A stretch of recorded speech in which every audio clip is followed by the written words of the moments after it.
Dear friends, this is episode number 106 of CPC. We are dealing with section 11. I read the first main body of section 11. We will go to that again. 1. It is a bar to a suit. Which suit? Second suit. Second suit in which the matter directly and substantially in issue in the second suit was directly and substantially in issue in the former suit. The former suit and the second suit is between the same parties or between parties under whom they or any of them claim. Then another requirement is that they must be litigating under the same title in the former suit and in the second suit, subsequent suit. Litigating under the same title. And another requirement is that the second suit must be pending in a court which is competent to try the former suit must be, the former suit must be pending in a court which is competent to try the subsequent suit. And then it was heard and finally decided. So once it is heard and finally decided, there is a conclusive decision between the parties in respect between the same parties in respect of a matter claiming under the same title, and the matter directly and substantially in issue in the first suit and the second suit is the same, and they are claiming under the same title, and the former suit must be pending in a court which is competent to try the subsequent suit, and the former suit was heard and finally decided.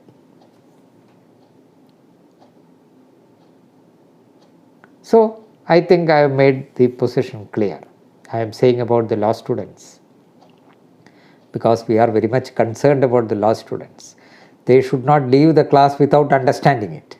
If it is a classroom, they have got an opportunity to stand up and say that that he has not understood. But that is not available here, and therefore I have to take extra care that they have understood it. And of course, it can be used by the lawyers also, no problem. That is why we are citing some of the decisions which may be relevant mainly to them and to the law students also. So, the ingredients are: there is a former suit and there is a subsequent suit. The former suit and subsequent suit are between the same parties. And then the title involved in the formal suit and the subsequent suit is the same. And the former suit was pending in a court which is competent to try the subsequent suit. The former suit was heard and finally decided. These are the essential ingredients of res judicata. Now we go to the explanations. Explanation 1. We have seen the word former suit. In the main body of section, former suit is referred to. What is that former suit?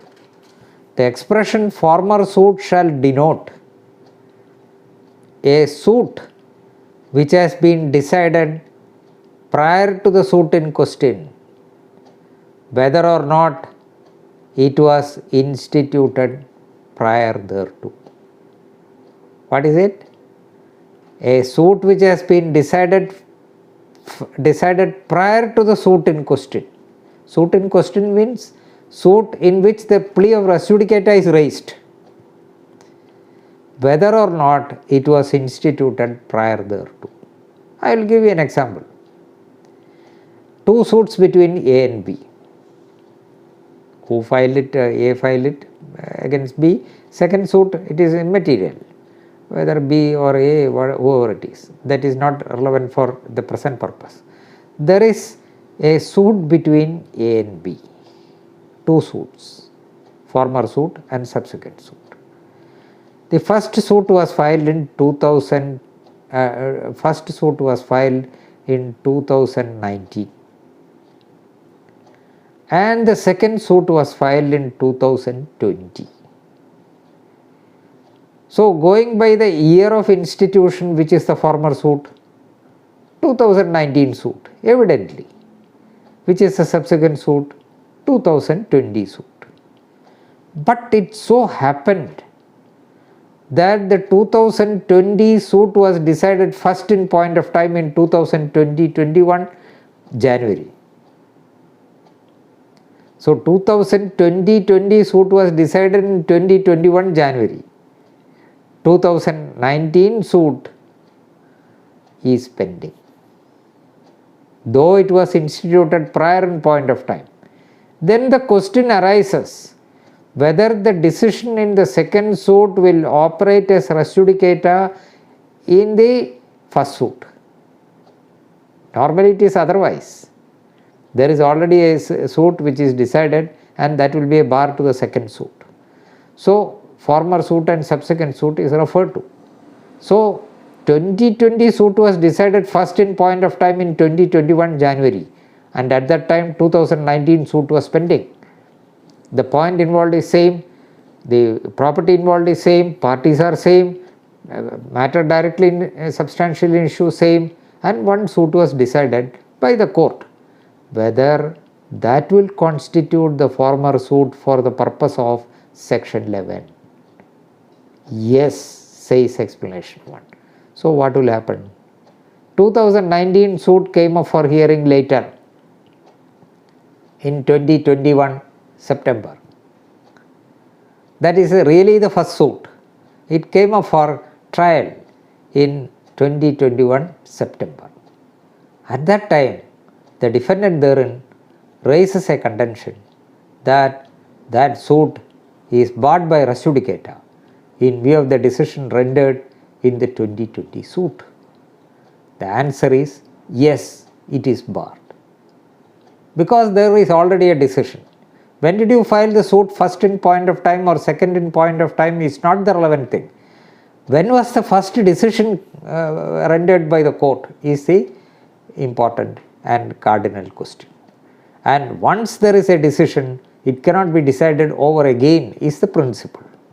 So notwithstanding that the first suit was not decided and it was pending, and the second suit was decided pending the first suit, the second suit decision in the second suit will operate as a bar, that is bar of res judicata insofar as the 2019 suit. This is the operation of explanation 1. Now we go to explanation 2. For the purpose of this section, the competence of a court shall be determined in a court competent to try. So the word competent is referred to in the main body of section 11. For the purpose of this section, the competence of a court shall be determined irrespective of any provision as to a right of appeal from the decision of such court. It is very clear, no explanation is required. Competence of the court, in a court competent to try such subsequent suit. So that does not mean that there must be an appeal provided from the decision in the first case. Still the court is competent. It is not the right of appeal that decides the competence of the court. If the court is otherwise competent, notwithstanding that there is no right of appeal from that decision, that doesn't matter. Still it operates as res judicata. This is explanation 2. Sorry. Explanation 3. The word matter is used in section 11. The matter directly and substantially in issue has been directly and substantially in issue. So what is that matter? You cannot have the main body of section 11 including all these details. Then it will be it will be looking clumsy and it cannot be understood by anybody. So the bare minimum requirements are there, some of the words are used in a particular sense in the section, and that is explained by the explanation. The matter above referred to must in the former suit have been alleged by one party and either denied or admitted expressly or impliedly by the other. Admitted expressly or impliedly by the other. So there is a matter in the former suit and in the subsequent suit. What is that matter? The matter is a thing which was alleged by one party and denied by the other, expressly or impliedly. Impliedly means a matter which is not evasive denial. All those things, it comes under the various orders. It is not a denial. I do not admit that the property belongs to A. That is not a denial. I do not admit that the defendant does not admit that so much money is due to the plaintiff. That is not a specific denial. So the matter, what is that matter? Must be alleged by one party and denied by the other. And when we come to the issues in order 14, we will see that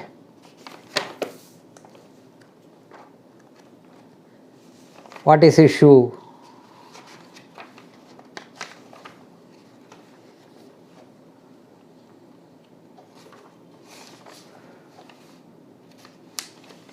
Settlement of issues and determination of the suit on issues of law or issues against so and so, agreed upon.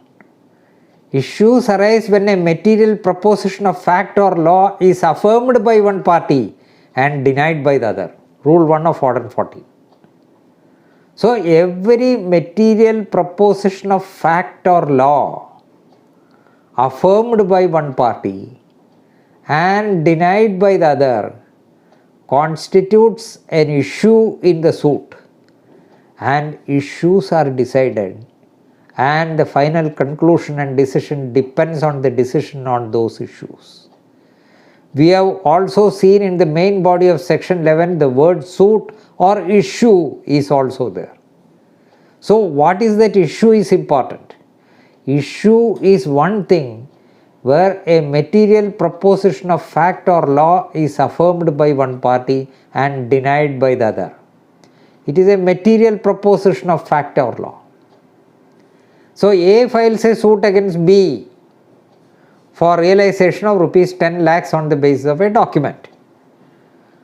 B files a written statement and raises a contention that A's character is not good, he has connection with so many ladies and he is leading an immoral life. Is it relevant for the decision? That is not relevant. The question is whether money is due from B to A. It is not relevant whether his morality or otherwise is not a question in the suit. So even if it is alleged by one party and denied by the other, that is not a material proposition of law or fact. Therefore it does not constitute an issue. So there is no requirement of any decision on that.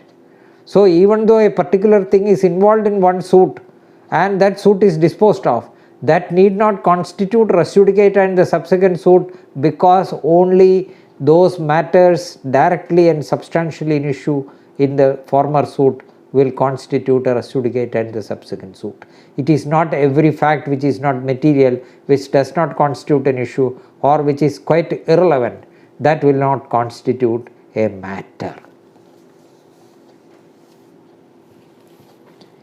The matter above referred to must in the former suit have been alleged by one party and either admitted or denied expressly or impliedly by the other. Now explanation 4 is the most important of all explanations. Most important and most important practical application also. Any matter, the word matter again comes. Any matter which might and ought to have been made a ground of defense or attack, in such former suit shall be deemed to have been a matter directly and substantially in issue in such suit. What is the meaning of this? A matter which might and ought to have been made a ground of defense or attack. Any matter which might and ought to have been made a ground of defense or attack. So A files a suit against B. B has two defenses. 1, 2. B put forward defense number 1 and he lost. He cannot institute another suit on the basis of defense B and put forward a claim. Defense B was not taken, defense 2 was not taken in the first suit. He has got available, two defenses are available to B. He took only one. And there he lost. He cannot raise that defense 2, which was not raised in the first suit. In a subsequent suit, he cannot raise that because he might and ought to have raised that issue in the former suit. The requirement is might and ought. It is not every contention that comes under this. Which was necessary, which might, you should have raised it. If not raised, you are precluded from raising. You cannot have different contentions reserved for the second, third, fourth and sixth litigation, fifth or sixth litigation. You cannot go on litigating. If you have got a particular contention which is relevant, which is might and ought, you should have raised it. And you did not raise it. What happens?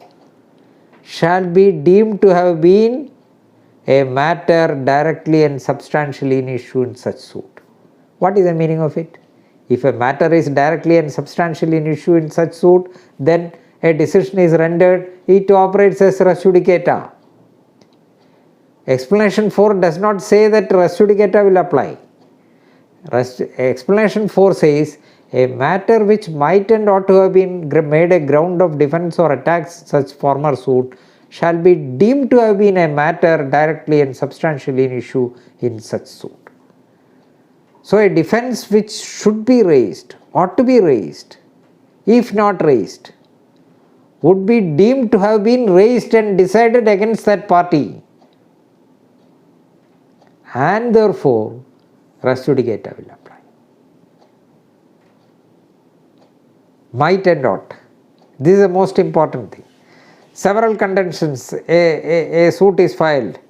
See, as I said earlier, several contentions are available. Say for example, a suit based on a particular document. A suit for specific performance. A filed a suit against B for specific performance. B contends that the agreement is not genuine. B contends that the agreement is not genuine. That is the only contention raised by him. And the court found that the agreement is genuine, suit was decreed. B files another suit stating that A is not entitled to a decree for specific performance because he was not ready and willing to perform his part of the contract. Or the agreement is hit by any, say it is unlawful or it is against public policy and all those things. Can he do it? He cannot. Because if he wanted to raise it, he should have raised in the first opportunity itself. Having not raised, that contention which he raised in the subsequent suit shall be deemed to have been raised in the first suit and decided against him. That is the meaning of shall be deemed to have been a matter directly and substantially in issue means it was directly and substantially issue in the former suit and subsequent suit, and it was decided against the party in the first suit. This is the meaning of it. So, in very many cases, this contention arises. And when we go through various decisions, we will understand the scope of it, and then res judicata is, say, I will explain. When we deal with several decisions, I will explain it again and again. All these explanations we will come again. This as a prelude I am saying, explanation 5. Any relief claimed in the plaint which is not expressly granted by the decree shall, for the purpose of this section, be deemed to have been refused. Any relief claimed in the plaint which is not expressly granted by the decree. So a relief is claimed. 5 reliefs are claimed in the plaint. 4 reliefs are granted.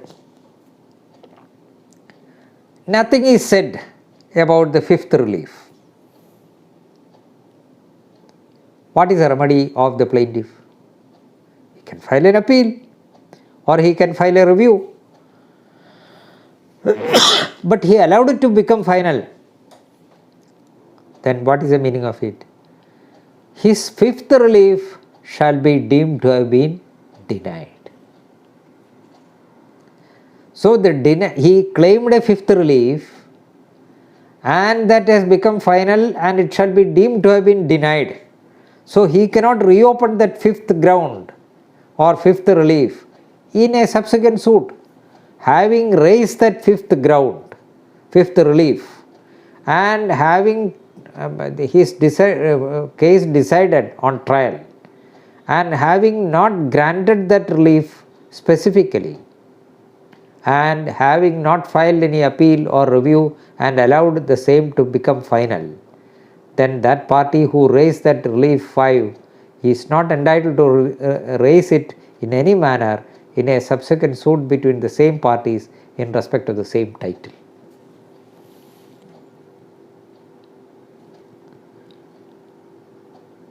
So we will see in the next episode. Now we have to see 6, 7 and 8, and then we will go to various decisions.